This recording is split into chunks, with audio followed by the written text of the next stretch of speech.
Hello and welcome to Wellness in Today's World, a space where we talk about the latest insights in wellness, psychology, and mental health. Thank you for being here today. Today's episode is focused on performance, identity, and mental health.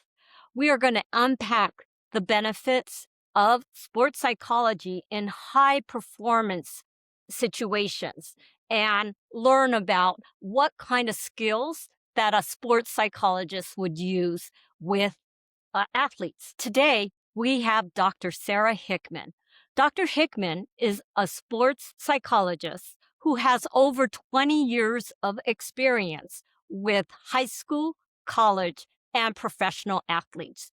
She has worked as an embedded psychologist with the Los Angeles Kings hockey team and the Los Angeles Clippers professional basketball team. She also has worked with the New York Jets football team as well as the Brooklyn Nets basketball team. I'd like to welcome you here today, Dr. Hickmann. Thank you, Deborah. It's great to be here. Thanks for having me. You're welcome. I'm going to call you Sarah from here out. Yes. Is that okay? Perfect. Okay, let's start off with what led you to becoming a sports psychologist? Yeah. So, I think like a lot of people who go into psychology, they have a life experience that shapes them. And for me, it was gymnastics. I know we share that in common. You also competed in gymnastics. I found that as much as I loved it physically, mentally, it took a huge toll on me. As a young person, I didn't really know how to deal with the ups and downs and the big highs and lows that came with competition. And I really struggled with kind of the emotional, psychological space that was required, especially in a dangerous activity like gymnastics, where if you flip upside down, you can really hurt yourself and injure yourself. So you have to find ways of being confident and focused and prepared so that when you go on under pressure, you're able to do well and stay safe and feel good about yourself. And many times I would make mistakes or fall off the beam, and the coaches didn't really know how to deal with me. They didn't know how to guide me mentally. They just said, "Shut up and move on. Like, let's let this go and get over it." And I couldn't easily get over it. I was a perfectionist. It was something I wanted to do perfectly, and that in itself created a lot of pressure. So from a very young age, I knew I wanted to be a sports psychologist to help young people deal with that environment that can be so challenging. Yeah. Yeah. I know as we were talking about this podcast, you really wanted to focus on that pressure that young athletes face. So tell me a little bit about your experience in working with athletes and the pressure that they find themselves under, especially when it's a high stakes event. Yeah, I think it's amazing to see how early it starts with young people, the demands on them, whether it be evening practices. I had one high school student who told me she started her hockey practice at 9 o'clock at night and had to be at school, in the morning at 7:30 a.m. So she wasn't getting home until midnight and then was hungry and had to eat. So even from 16 years old, it was the pressure of time, the pressure of no sleep, the pressure of energy management, expectations from coaches, from parents. Parents tend to put a lot of time and energy and money into their young kids, their sports. And it costs a lot of money to have ice time or court time or, go drive them around, fly to different tournaments. So the young person kind of feels all of that and feels now they have to perform at high levels, they have to advance. There's a lot of social pressures. They feel like they're missing out with their friends and being able to be normal. I could never really go to things on the weekends because I had practice or meets. And my young athletes now express similar things, that they feel kind of out of the loop with their friends, that they have to focus so much on getting better and doing well and preparing, that they miss out just kind of being a kid, just having fun and being free. There's often such demand that there's no downtime. They don't have an off season anymore. It's kind of year-round training, Yeah. even as early as elementary school. I hear parents talk about, travel ball, fall ball, winter Mhm. ball, summer ball. There's every kind of Yeah. season of ball, and it's hard for them to feel like they can just take a break without missing out or falling too far behind. And it leads to injuries, it leads to burnout, it leads to a lot of anxiety and stress. And so, if they're lucky, they find themselves in my office or Yeah. someone equivalent to me to be able to kind of unpack and sort all those things out to put things in perspective. Because there are higher pressure things coming, including trying out, right? They have to Mhm. try out to make the team. They have to see if they can get on the best high school team, and then, of course, they want college scouts to see them and perform under the pressure of a scout evaluating them. Mhm. And then the college athletes, if they are talented enough, they have their sights on the pros Yeah. and being able to get signed with the best colleges with the best amount of money, the most amount of money Mhm. with NIL money. There's a lot of pressure to keep their brand up, the social media presence. And so there's a lot. And there's only 24 hours in a day, and we're hoping they're sleeping for 8 of them. Yeah. And a lot of them are trying to juggle school or other things, even in professional sports. They have families, they have loved ones, they have kids who want them to be there at their school play or their sports. And so I think you see a lot of pull Mhm. to be in different places. Yeah. So, Yeah. You talked a lot about expectations and now the cultural context of NIL, social media expectations, and betting, which has really changed on these young athletes. I mean, student athletes, but also you were even talking younger. I know kids that are playing soccer now, and the pressure they're getting. I have to try out for the club team. And so talk about that pressure that these young athletes are having to face and deal with. yeah, I think there are so many places they're looking for approval. So when you say expectations, there's expectations from parents that might be inherent that aren't like spoken. A lot of Mhm. parents will say, "Well, I tell my son or daughter that I just want them to have fun," but those same parents Mhm. are the child is looking at or the young person is looking at them spend money or spend their time, and so they do feel a sense of obligation to do well and make this work out. But there's expectations from coaches, from teammates, from friends. Once you are good at something, once you become like exceptional, now people kind of pay attention to you. Mhm. They start noticing you, they start watching you, they follow you. And there's this belief of I have to sustain that. I have to keep that level of performance. And how do I outdo myself time after time after time? So a lot of times the pressure Mhm. comes from needing to be a high level night after night after night, right? Yeah. These athletes are all talented, otherwise they wouldn't be on the court or on the field or on the ice.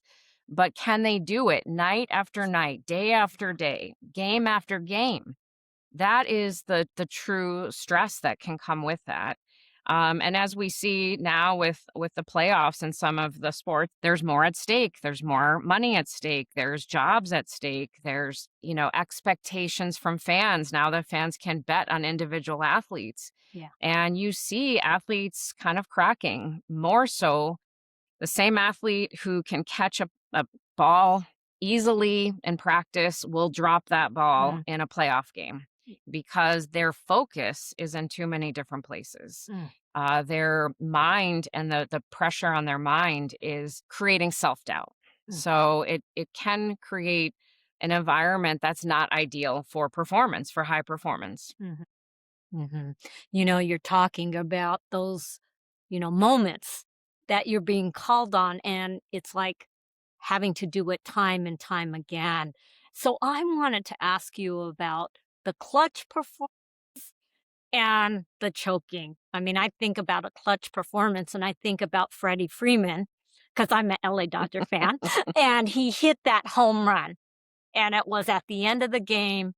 They won. He came through. Yeah. And so, what is the difference between someone that's able to do a clutch performance versus someone that underperforms in those situations?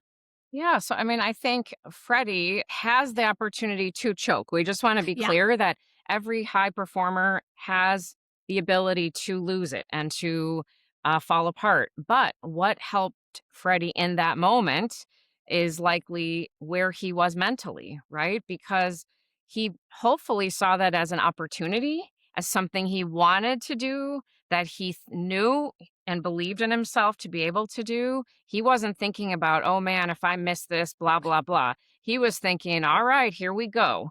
Probably. I mean, I can't speak Yeah, for of Freddie. course. I would love to know what was going on in Freddie's mind. And hopefully, when he was interviewed by the media, some of what I love to do is read the media comments of athletes' quotes because Uh-huh. it kind of gives us an insight into what was going on in their mind at the time. A lot of them will say, "I wasn't thinking at all. Mhm. I was just focused on hitting the ball as hard as I could, as far as I could." And really simplifying it to he's done this before, he's prepared, he's probably visualized this ball going out into the stands or high, into Yeah, the stands and not giving the other team a chance to even play defense, right? yeah. So he probably saw that moment as opportunity and not pressure Mm. and not a place he could fail. Because when you feel good, when you're like at your best and you're ready, you're excited, you're happy, you are likely to play free Mhm. and you play smooth and easy and in a flow state. If you're worried and doubting and thinking, "Oh man, what if I blow this?" That is going to create tension in your body. It's going to create stress hormones in your body. It's going to create the mind racing and overthinking it. So those are things that contribute to underperforming or choking. When we think Mhm. of choking, it's basically an athlete who can do a skill, right? They are Yeah. able to do the skill and they're able to do it usually 10 out of Yep. 10 times without much thought. But when we add the expectations, the what could be lost Mhm. when I don't do this into the mix, we now create something that is a fight or flight response. It's a Mm. fear response. It's a, "Oh no, what Mhm. if I don't?"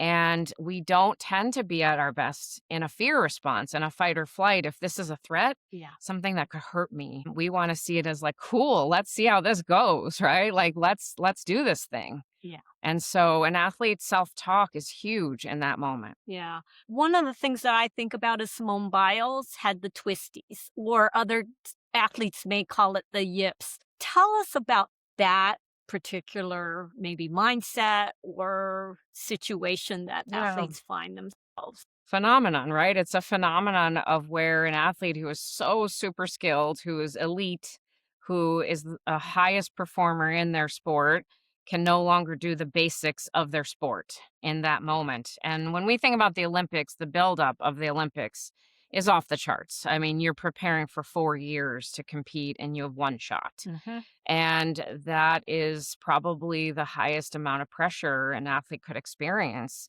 An NBA season has 82 games, an NHL season's 82 games, playoffs, you have multiple games. But this and gymnastics, you have one shot to Yeah. go do your routine.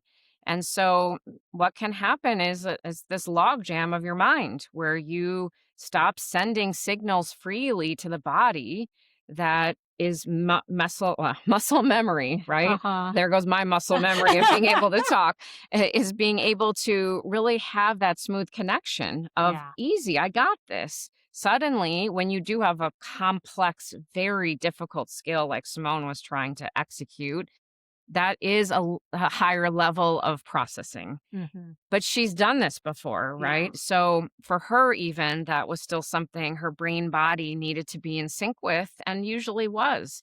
And she talked about that in post competition interviews, which was that her mind and body were not connected, Mhm. they were disconnected. And she became afraid Mhm. because what she was doing was very dangerous. And when the mind body are no longer syncing up, that presents a danger. Again, it's danger. So at our core, we are designed to protect ourselves. Yeah. And that is going to trump anything else, including performing at the Olympics. If she believes she could die or severely hurt herself, then her fight or flight and her reaction to freeze and not move forward. So there's flight, fight, flight, or freeze again. Uh-huh. And sometimes we freeze. We Yeah. just say, I can't do this. I can't move forward. Yeah. Some research studies have shown that when we have too much pressure, right? So there's kind of this ideal amount of pressure where when it's too little, we don't Yeah. care that much.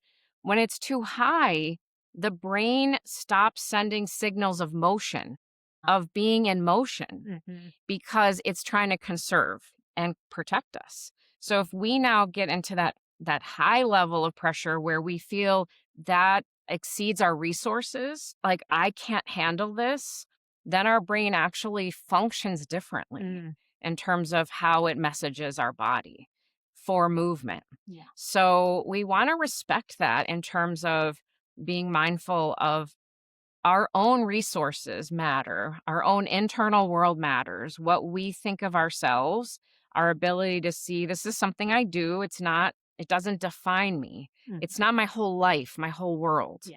Sometimes that helps reduce the pressure of being able to relieve some of that pressure.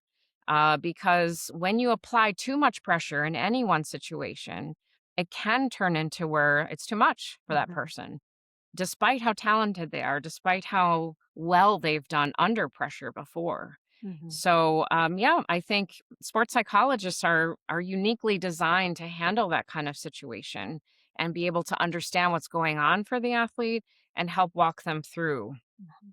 in a safe manner. Yeah. Yeah. So how would a sports psychologist kind of deal with, they're walking into this high performance situation or event like the Olympics where you get one shot and only one shot. Yeah. So I love the media how they hype it up, right? Like Right. you hear this a lot or coaches hype it up or even fans hype it up. Yep. This is one shot. You've got to do this.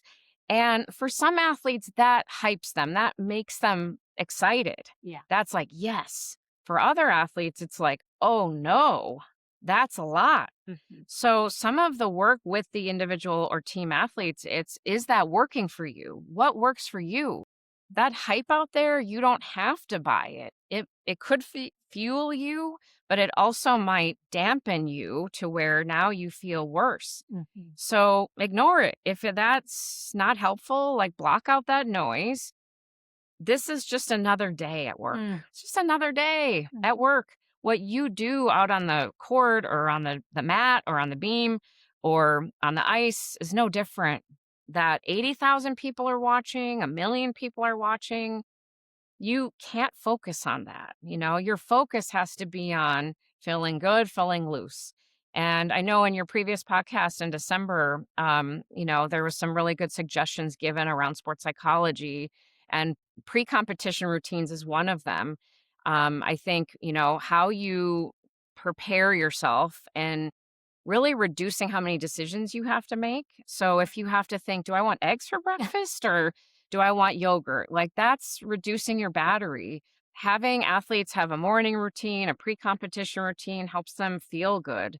Being able to have them do activities that lightens their Mm. load, that makes things lighter. Because when you walk into the Olympics, the pressure's there. Yeah. You feel it, your body feels it. You don't have to hype yourself up. So now we need to dial you down a little bit to kind of take that edge off because again, that arousal curve, if it's too high, we tend to have lower performance. Our performance suffers. So we want to kind of keep ourselves in that sweet spot of feeling good, feeling focused, comfortable, at ease, and I got this kind of mentality. So self talk, visualization, pre competition routines, and I want to be clear self talk has to be believable. Mhm. So we can't just say, go have fun if it's actually not that fun to be in these circumstances. Sometimes it's not that fun to show up to work day after day after day and be our best. Yeah. Athletes, they have a job to do just like an executive or a musician or any other high performer. And sometimes work is hard. It's a hard day at the office. Yeah. It's not going to be the easiest, but I can find a way to still be at my best. even in these circumstances, I can be comfortable being uncomfortable. Yeah. And finding a way to prepare for that is important. I think using self talk that's believable, and I will work with athletes a very long time on creating just the right thing to say in just the right moment. Mm, So there isn't one size fits all for every athlete of how they talk to themselves. But being able to know that you have support, being able to feel that you've survived adversity, that you're resilient, and focusing on your effort and attitude.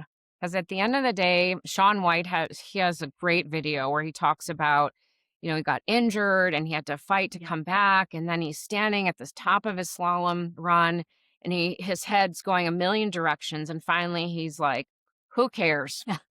And that's what he said to himself. Who cares? Yeah. And it lightened his load, it loosened him up mentally, and he slid down that hill and nailed it. Ah, And for him, that was the phrase that unlocked him yeah. and made him feel so, at ease. Yeah. And that's the beauty and magic of how athletes can solve these puzzles and figure out what works for them. So, talk to me about how, athletes recover from failure.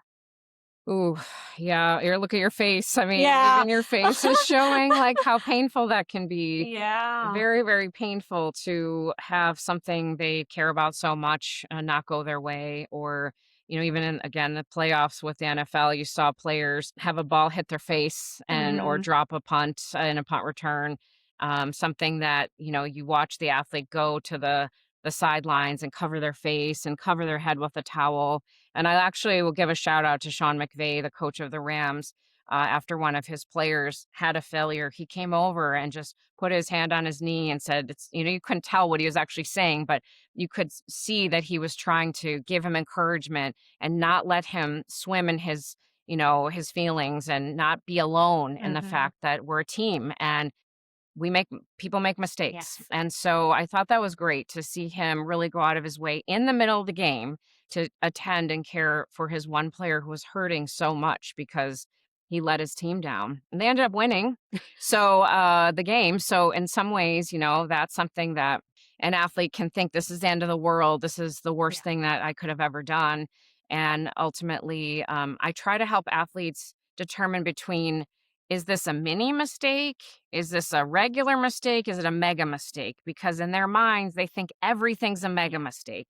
And sometimes there's small mistakes that don't end up affecting the outcome of a game. But mentally, they do have to learn how to let it go, Mhm. how to do a hard right, meaning I've got to just drop this and refocus and get my mind back on what I need to be doing if it's during a game. I also love the idea of giving only a certain amount of time after a loss to let that be a thing that they think about and worry about. So oftentimes in the NFL, we would give the players 24 hours. You get 24 hours to worry, feel bad, but now fix it. How can you go back, evaluate what led to that mistake, whether it's mental or physical or both, Uh-huh. and then work on addressing that so that you take your feelings and put it into motion and do something with it and about it instead of sitting and really, letting that overwhelm you. Mhm. So thanks for asking that Yeah. question because it's so important. Yeah. It almost seems like compartmentalizing it and resetting so that you Yes. can move forward. Yes, excellent. A reset is something I definitely teach as a skill of what is your reset button? Is it something physical? Sometimes players will tie their shoe, or they'll adjust their uniform, or they'll look at the sky and point up, or look at the scoreboard. And sometimes it's a phrase, next play. And they are able to do a reset where they let it go and refocus. So tell me, we focus on mental health. And so I really want you to talk about, you know, both the young college and professional athletes and their mental health and keeping it in an optimal place. Yeah, I mean, I think fortunately we've seen more attention be paid to the mental health of athletes since the pandemic, Mm. especially when a lot of athletes at all levels really were suffering from feeling isolated, from feeling lonely, from feeling disconnected. Our whole world was Mhm. going through that. And I think what came to light, one of the benefits was how important it is to take care of your mental health in the face of all these demands that athletics typically puts on young people and professionals. I mean, all the way up, right? There's a lot of demands in terms of travel and practice. And as I alluded to before, all of the expectations. And so depression and anxiety are very real for athletes who have this grueling schedule and don't get to see their friends and family very often, might feel isolated, even though they're very talented and get a lot of attention on social media, they might feel alone. Mm. And so one of the beauties and benefits of being a clinical and sports psychologist is that I do take the whole person into consideration when I work with them. And a lot of teams are beginning to hire people who have training in both clinical and sport performance. So we want to look at those things and make sure we're not missing out on things that may be hampering an athlete's ability to be their best self. One thing that we see a lot is trauma. So Mm. athletes will come in the door with a lot of trauma from their childhood or upbringing that tends to limit them and have maybe some internalized core beliefs about themselves and the world. And sometimes athletes develop OCD, obsessive compulsive Yeah. disorder, which requires a special type of treatment, as we know, to actually get better. Mhm. They can hide within the world of sports very easily Yeah. because their obsessiveness and compulsions are put to good use. So we want to be mindful of athletes and just what might be going on for them if they're not at their best, and making sure to prioritize mental health as part of what will contribute to their high performance. Now, I would think that being very cognizant about their personal life impacting then their professional life as an athlete. Absolutely, yes. Kind of making sure that we care about them in a holistic way and what's going on for them, off the court and off the field. Oftentimes, they bring that into the practice facility, and sometimes they do need time to go deal with things. They need time away to go handle a personal matter. And, how do we respect that and still allow room for them to be human? So as we kind of wrap up, what would you say, because you've worked with all of these different athletes, but, in terms of what you've experienced, what would you say a key takeaway for the athlete and the non-athlete that you could use in your everyday life? Yeah, I mean, I think there's so many, Yeah. obviously, that are tremendously helpful. But one of the things is find what works for you. Mhm. Find what makes you feel focused and comfortable and at your best, and be able to create a menu of things that you can turn to. I think too often we find something that works, and then we just want to repeat that over and over. And that's why superstitions occur, right? Because we think, oh, it's the lucky t-shirt, it's the lucky sweatshirt. I have to keep wearing that because that's what made me perform so well. And then we get ourselves trapped, Mm. right? Part of wellness and why I think this podcast is amazing is because we're talking about flexibility, cognitive flexibility, being able to be water, to be Mhm. able to uh, adjust, adapt, and work with what we have, and that striving for excellence is an admirable goal. Mm. We can't be perfect in anything. And I don't tend to admire perfect people. So allow yourself to make mistakes and be real, be authentic, and still strive for excellence. All right. Well, thank you so much for joining us. I thought the information and your experience helped me know more about high performance. And so I really appreciate you being here. And thank you to the audience for being with us today. And just like Dr. Hickman said, remember, wellness is a journey, not a destination. So thank you, take care, and we'll see you the next time.